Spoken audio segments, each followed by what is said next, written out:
Hi, I'm Nige. Ciao Metal. Welcome to our Benivan adventures.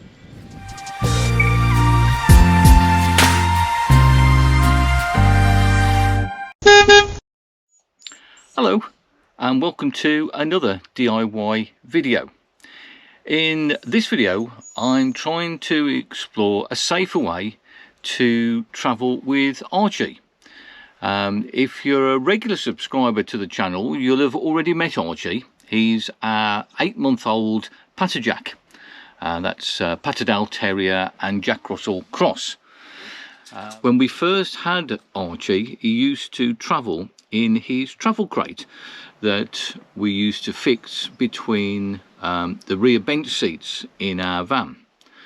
Over the last few trips he's been uncomfortable in there. He started to whine a little bit when we were travelling. I think it's basically because it's down the far end of the van and he wants to be up the front with us. Now in the Benivan 120 we only have 2 travel seats and consequently we only have 2 seat belts. There we go, Archie's just come up to say hello. Say hello, Archie. Yeah, you gonna say hello? No?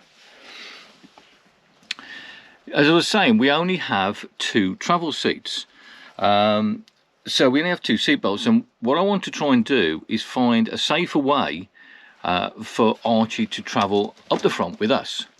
On the last trip that we did, we used an ordinary lead fixed to his harness and also tethered to the seat. This worked quite well, apart from the fact that it gave him too much room and he was able to basically jump on our laps as we were travelling, so we had to stop that straight away. It wasn't safe. So what I'm going to try and do is replicate what we have in the car. In the car, Archie sits on the back seat on his blanket with a seatbelt harness that connects to his jacket harness that we have here. This is the harness that we attach in the car, and what I needed to do then was to find a seatbelt stalk which one of these ends would fit. Something fairly simple, you would think. I went to the local scrapyard and I don't know whether they weren't particularly interested in selling me something or they couldn't, but in the end I came away from the scrapyard without one. So what I did do was went on the interweb to likes of eBay and Amazon, and there are lots of different sorts you can get hold of. My original thought was to have the same that's in the van at the moment, like on a flexible wire, so we could have a little bit of movement in it. But by doing that, connected to this gave Archie too much room again, and he could actually get to my legs when I'm driving, which again wasn't any good. So we went in the end for a solid metal seatbelt stalk. Came the other day, and what we've gone for is this, just a standard seatbelt. Now I'm hoping that the original seatbelt bolts will actually go through this and the one that's already fitted to the van, so we can put them both together. So what I want to try and do is fit it behind the original seatbelt stalk. To make things easy, let's just start off by twisting the seat round. Right, what we need to do then is take this cover off so we can get to the seatbelt stalk. Looking at it, it's just an ordinary Phillips head screwdriver.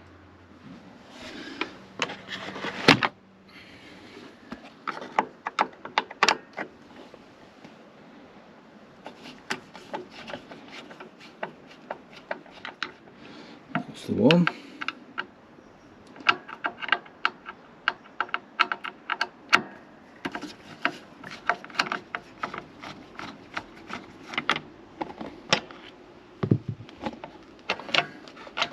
So we can take that off. Okay, so that's the bolt that I'm hoping to mount the new one behind, but this is the actual pre-tensioner.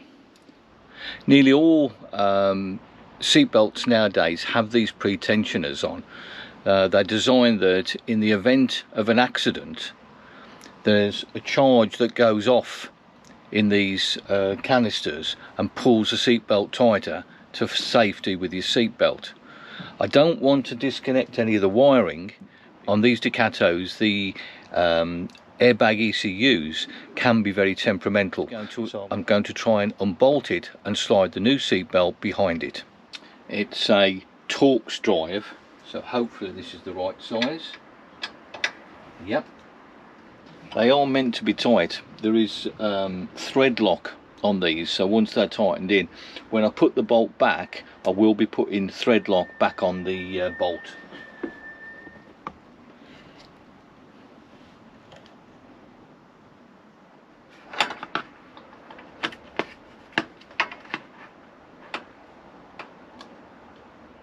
I want to make sure that with the new seat belt stalk in place, that the locating pin is actually located properly, so the original seat belt for the passenger does actually lock in place, and it appears to do so.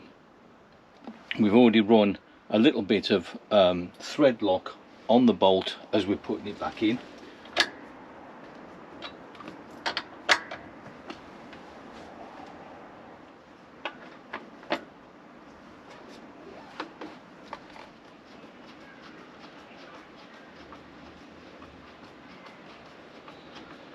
So there we are, that's it fitted. It doesn't impede the original seat belt in any way. It's easy to take out, just unclips and likewise puts back in. Archie is having a bit of a kip at the moment, so we'll try it on him in a moment.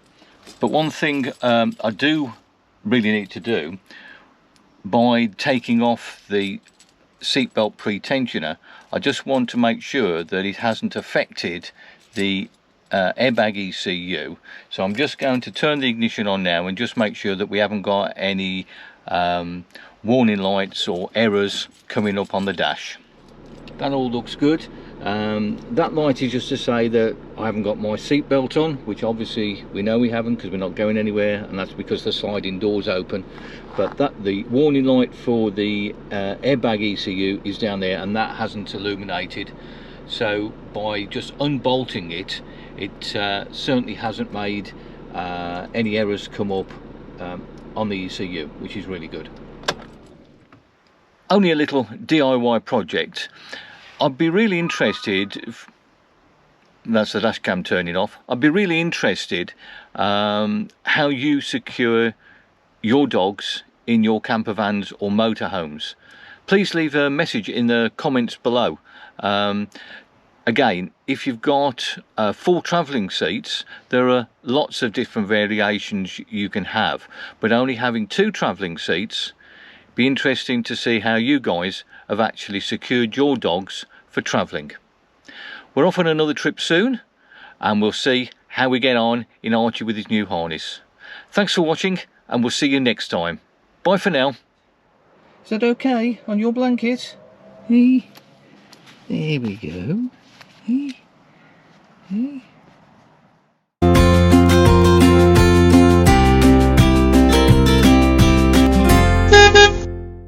If you enjoyed this video, please give it a like, consider subscribing, and don't forget to hit the notification bell for our next Benivan adventure.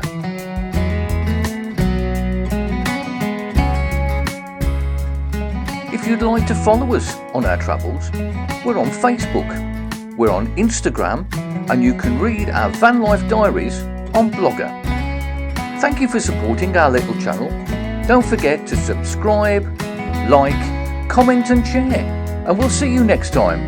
Bye for now.